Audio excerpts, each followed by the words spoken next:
Ghanem Saqara expressed gratitude to the organization for working with its Kuwaiti counterpart to send a convoy of 35 trucks filled with medical, food and other aid.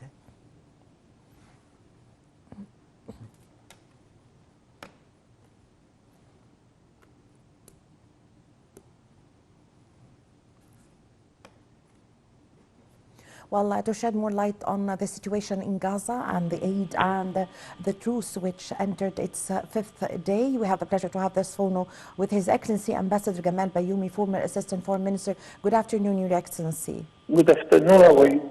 Well, Ambassador Bayoumi, now the truce has entered today its fifth day with the efforts of Egypt also in cooperation with Qatar and the States.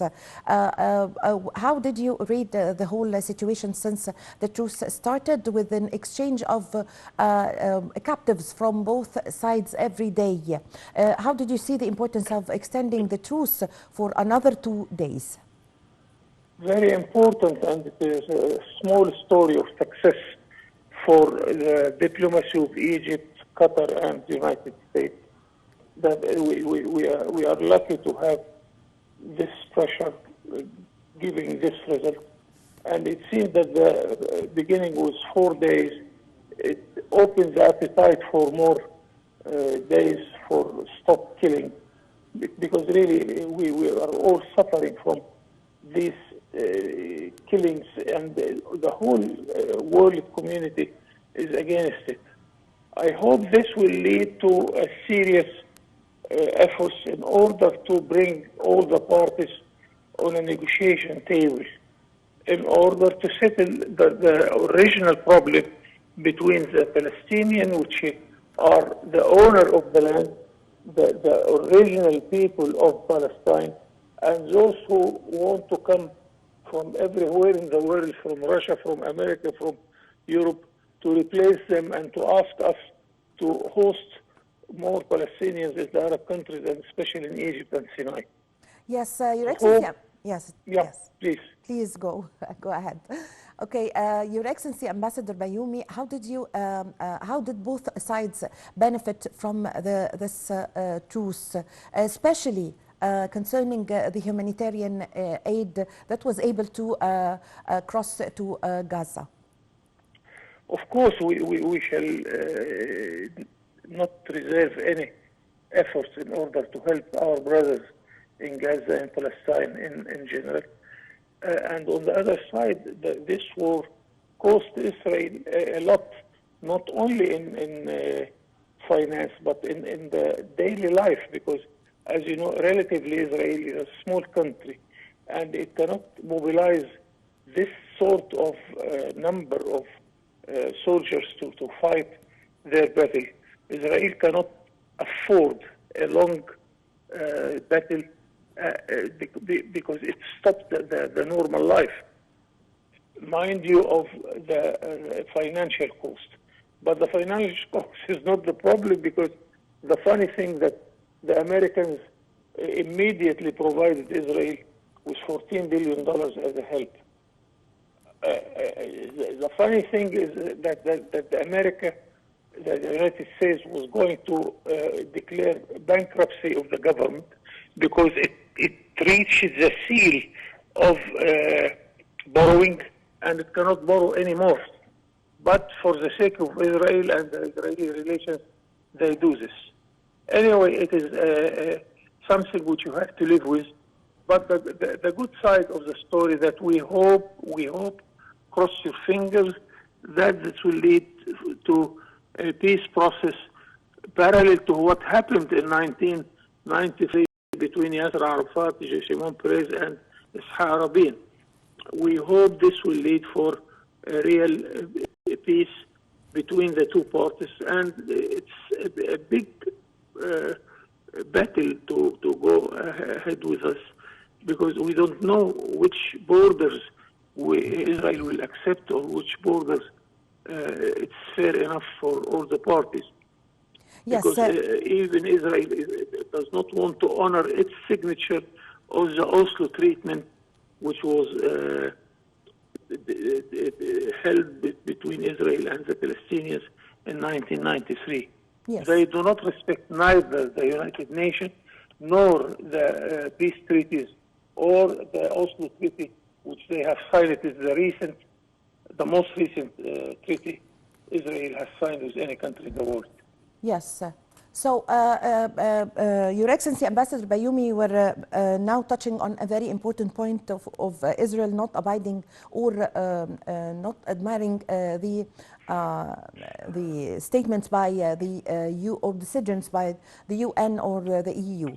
So, concerning the truce, did you see that both parts have abided by the truce? And for example, we see that Hamas have abided by the truce, but on the starting of the third day of the truce, a Palestinian farmer was killed in Gaza. He was going back from the south in order to check on his farm. He left his farm and his house for 45 days, and he wanted to go back, but he was killed by Israeli guns. Also, on this day, 7 Palestinians were killed, and yesterday another Palestinian was killed on the 4th day near Ramallah. So how did you read this, and could we see this as a kind of violation to the truce? Anyway, it is sad stories, but frankly, I'm not surprised, because Israel is well known as a country which do not abide or respect any law, or to respect its own signature on the treaties. Anyway, such incidents, we have to live with it. But the most important is to come to reason and to come to negotiation table and to find a long-stand solution to know where we are going to in the coming few years, hoping that all the parties, whether the United States or Europe, can convince, and not say force, Israel to accept a peace treaty with the 4th of June 1967 border, and finally we reach a final solution for all the parties. Yes, Your Excellency, Ambassador Bayoumi, what is the role of diplomacy, or we can say the international law, in making Israel to abide by the international law in its treatment with the captives, the Palestinian captives? When they were freed in the past days, we see that they are very young. The girls and the boys are very young. They were captured when they were 13 years old, 14 years old, and 16 years old. And they stayed in the Israeli prisons for 8 years. We can see that most of the girls entered the Israeli prisons when they are 16 years old, and they left during this truce when they are 23 years old. How did you see this? And they complained. It's well known that 70% of the victims are children, women, and old people who have nothing to do with the war. And really, we have to live with this, especially that the United States and Europe, they of course declare that they are not happy with this situation, but at the same time, they are the big supporter of Israel and its occupation. And they call what Israel is doing as a self-defense against Hamas. Very funny, okay, but we have to live with this, and I think that the Egyptian diplomacy and the Islamic diplomacy also are doing quite a good job in order to show the whole world what's going on. And we made some development recently in the United Nations with the General Assembly resolution, which was supported by 120 countries. Also the resolution of the Security Council. So let us accept this. What really I think we have to support is the Palestinian stand we should encourage our brothers in Palestine to continue living in their land, not accept at all to leave their homes.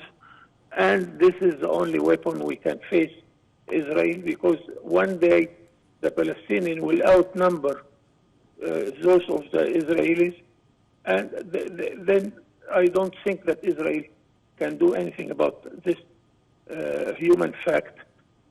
And one day, I hope it will come soon, we shall stop killing and we shall start serious process for peace. Yes, Your Excellency Ambassador Bayoumi, the role of diplomacy, you were speaking about the role of diplomacy. What is the role of diplomacy, especially? We know that diplomacy, Egyptian diplomacy, played a very significant role in the entering of the humanitarian aid, medicines and supplies and everything. So give us an idea about the importance role of diplomacy in this war. This is our main weapon now, because we are not going to commit a war, because we know that a war, then it means, I am here quoting President Sadat, it means that we are going to commit war against the United States. So the only weapon we have, and it is a serious weapon, is diplomacy. And we added to our diplomacy recently the presidential level. As you well know, that our president is receiving or calling every day his counterparts. Yesterday he received the lady president of Hungary. He is talking to the American president, the French president, the Russian president, name it. Of course, this will affect the situation, and this is a very active diplomacy. And I always repeat that Egypt is the most serious country with serious relations with all the parties. We have very good contacts with Israel. We shall keep our ambassador there in order to continue those contacts. The Israeli lady ambassador in Cairo, she was thanking Egypt yesterday about the efforts of the Egyptian diplomacy. This is a small story of success, and we hope we shall continue those efforts in order to reach the stage of long peace to come, inshallah. Yes, the picture that we saw after releasing the Palestinian captives from the Israeli prisons, the Israeli soldiers were not accepting or telling them not to celebrate or to show any kind of celebrations. How did you see this picture? It's unfair. The families... Yeah, yes, it's unfair, and we are living long time with what we call the double standard treatment. Yes. They open their eyes whenever it will hit the Palestinian rights, and they close their eyes about a minister in a government of Israel threatening us with the atomic bomb.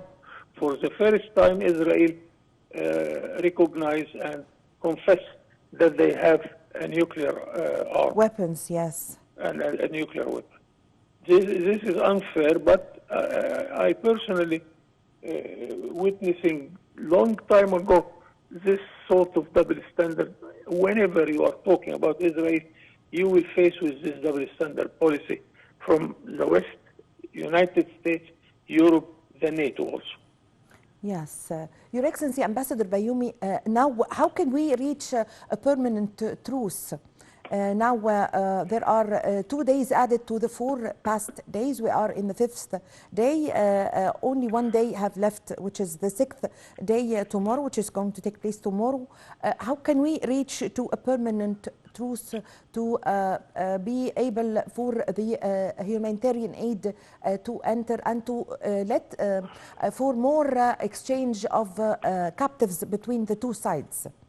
It is a very long process, and I think it's not easy at all. It is very difficult, but we depend on the resistance of our people in Palestine in general and those who are living in Gaza.